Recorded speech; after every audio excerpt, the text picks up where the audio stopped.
ஓம் சரவணபவ. நம்ம இன்னைக்கு பார்க்க போகிறது முருகன் கோயில்.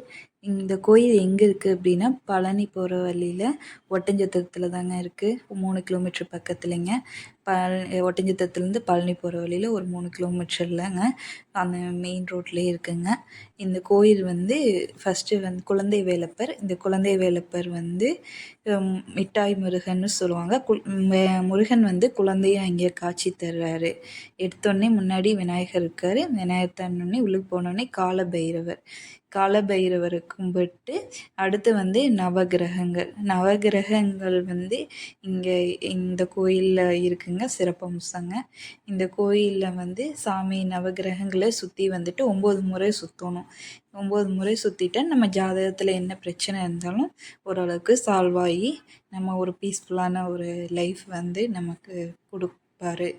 அதனால் வந்து நவகிரகங்களை வந்து நம்ம சுற்றிட்டு வழிபாடு செஞ்சுட்டு அர்ச்சனை பண்ணிக்கலாம். இவர் வந்து சண்டிகேஸ்வரர் வந்து இருப்பார். அவர் டிஸ்டர்ப் பண்ணாமல் சாமி கும்பிட்டுட்டு இந்த மேலே தெரியுதுங்களா, மலை மேலே வந்து முருகன் வந்து மேலேயும் இருக்கார்.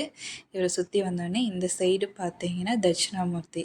இவரையும் வந்து சாமி கும்பிட்டுட்டு குரு பகவானாக இருக்கார். இவரையும் நல்லா கும்பிட்டுட்டு அடுத்து நம்ம பார்க்க போகிறது வந்து இது உள்ளுக்குள்ளே கோயில் பிரகாரத்துக்குள்ளேயே வந்து இன்னொரு விநாயகர் இருக்கார்.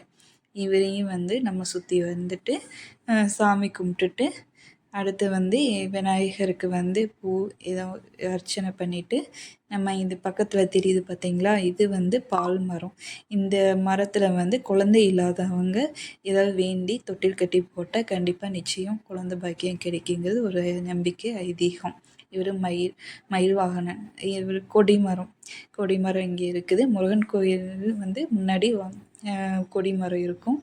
இந்த கொடிமரத்துக்கு கீழே நம்ம என்ன நினச்சி வேண்டுதல் வச்சாலும் கண்டிப்பாக நடக்குங்கிறது ஒரு நம்பிக்கை.